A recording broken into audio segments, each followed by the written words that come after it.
All right, now we're going to turn to Aristotle on friendship. This is from books 8 and 9 of the Nicomachean Ethics. Before we jump into it, just a kind of brief word on where we are right now. So we started with Aristotle on happiness, the human good. And okay, that was all fine and good. We got that. And then we started talking about justice. And at the beginning of the discussion of justice, I'd said, put the stuff about happiness on the side. We're going to do, okay, now we have justice. And now we're switching gears again, and we're going to get a third thing, friendship. Next week, we're going to switch gears yet again and get a fourth thing, the political community. And on your first read through these subjects, you might not, it's not going to be entirely clear how they're all related. It might just strike you like, well, we have these four just different things that Aristotle's talking about: happiness, justice, friendship, political community. Yeah, there are some relations or whatever between, but it just seems like four randomly chosen topics or subjects. That's the way it's going to look. And maybe that's the way it feels too. Now that we're going into the stuff on friendship, it just seems like a new topic now. But let me assure you that it's all going to come together. Really, once we get to the political community, we'll have enough material down and out. We'll have enough understanding of these various subjects to see how they all relate, to see how they all come together and form this whole, which is Aristotle's political theory. All these different elements, happiness, justice, friendship, political community, they all kind of come together to form this picture. And so hopefully that becomes clear next week. Right now, just take my word for it. Let's march on through friendship. All right, so let's talk. What we're really going to be interested in is are two things: political friendship, and then how friendship, justice, and community relate to one another. Those are both going to be in subsequent videos. In this video, we're going to talk about friendship in general. Aristotle's kind of general kind of friendship. We're going to do it real quick. There's a lot here. He devoted 2 books in the Nicomachean Ethics to friendship, but we're not going to get into the details and of the specifics of his account of friendship. We just want to kind of have a rough and ready understanding of friendship so that we can understand political friendship, so that we can understand the relationship of friendship to justice in the community. Okay, so what does Aristotle have to say about friendship? He gives an account of it. You might even think of it as a kind of definition. He claims that it's mutually recognized goodwill. Well, okay, that seems fair enough, but let's unpack that a little bit. What is goodwill? It's wishing the good of another. It's wishing the good for somebody else, just for them. And the good that he really has in mind would be something like, that your life goes well, that you get the things that you need to live a good life, that your life is good, right? Not just that you, find a $5 bill on the sidewalk or whatever. I mean, yeah, sure, find it good. But really, friendship's not just, I hope you find a $5 bill. It's, I hope your life goes well. I want your life to go well. You have this kind of desire, this feeling. You wish someone else's life to go well. That's goodwill. But friendship is supposed to be mutually recognized goodwill, because Aristotle wants to say, I might have goodwill for someone I don't know or who doesn't know me. I have to know who they are, presumably, right? I might have, so I don't know, what would be an example? Let's say, I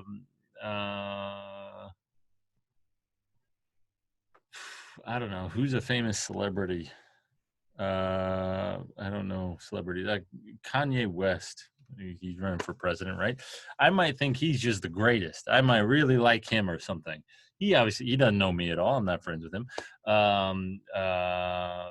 but I might have goodwill towards him. I might want his life to go well because I really like that guy or whatever, right? I really like his music. I really like whatever. Yeah. I might have goodwill towards him, but it's not mutually recognized because he doesn't have goodwill towards me because he doesn't even know who I am. There's no friendship there, even though I have goodwill. Mutually recognized goodwill is what friendship is. So, what is this mutually recognized goodwill? I have to see that you have goodwill toward me, and you have to see that I have goodwill towards you. And when that happens, you and I are friends, right? So there's me, there's you.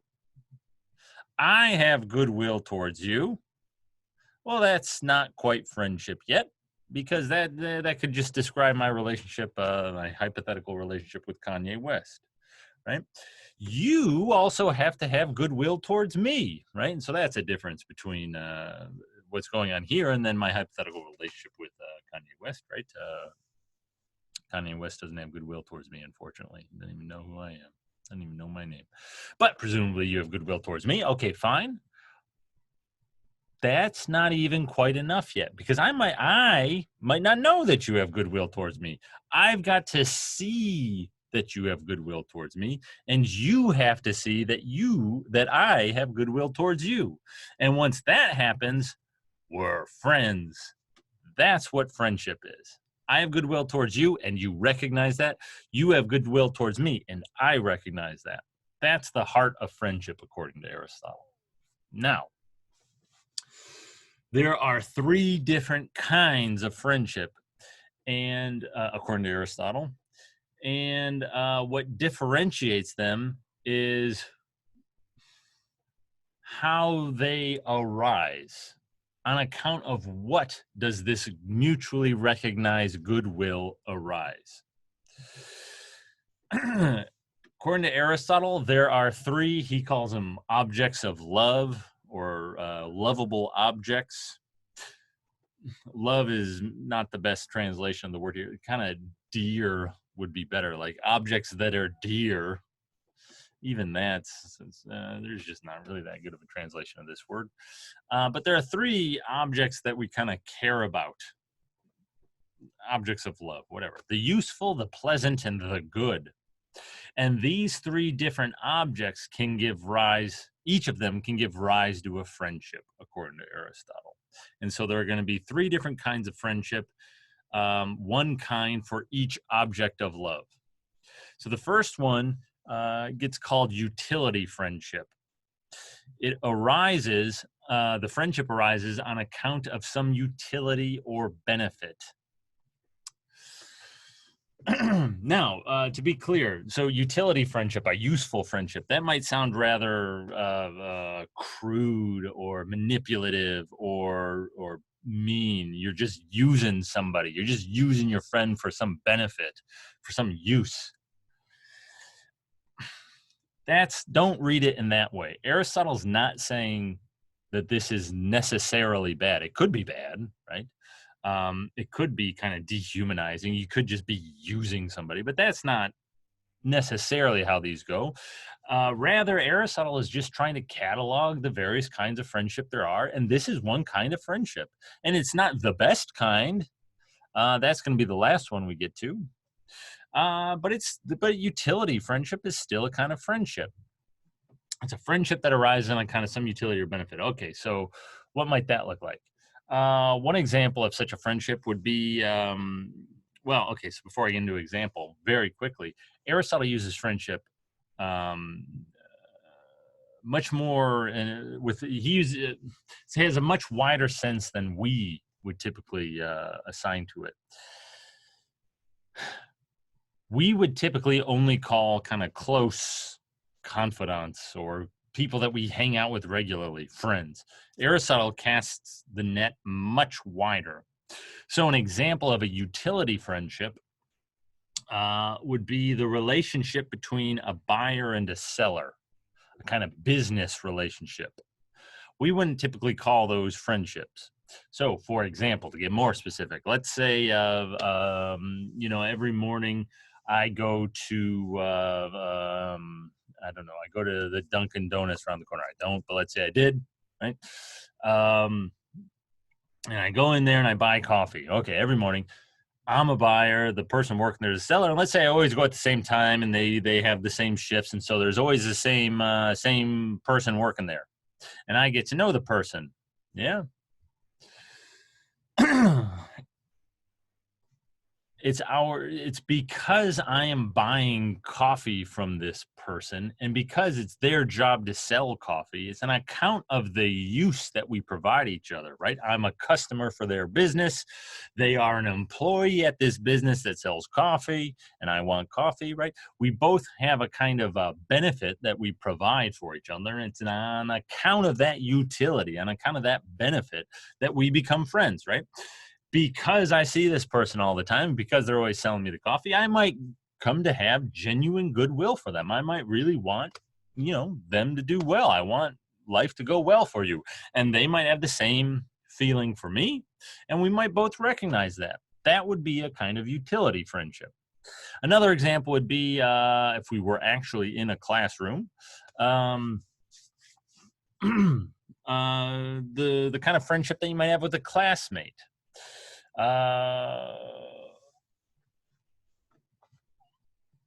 You might come to be friends with a classmate because on account of the fact that you both provide some benefit to each other. In particular, on account of the fact that if you miss class, your classmate can give you notes, and if your classmate misses class, you can give them notes, right? There's a kind of benefit there. Or you can study together and you divide whatever, right? You help each other study or something like that.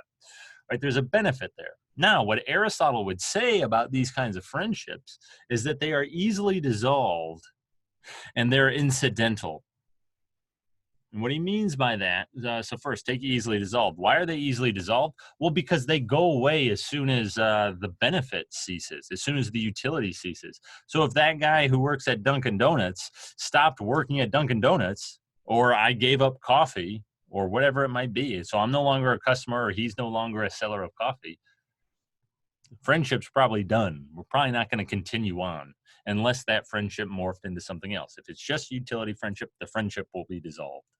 And likewise, for if we were in a classroom with your classmates, if you drop the class, you're not going to keep in touch in all likelihood, right? Not to be too dour about it or whatever, but you wouldn't keep in touch with your classmate because the only reason you kind of were friends with them, that you wished well to them, was because you studied together, they gave you notes, or you gave them notes, and whatever, right? Something like that.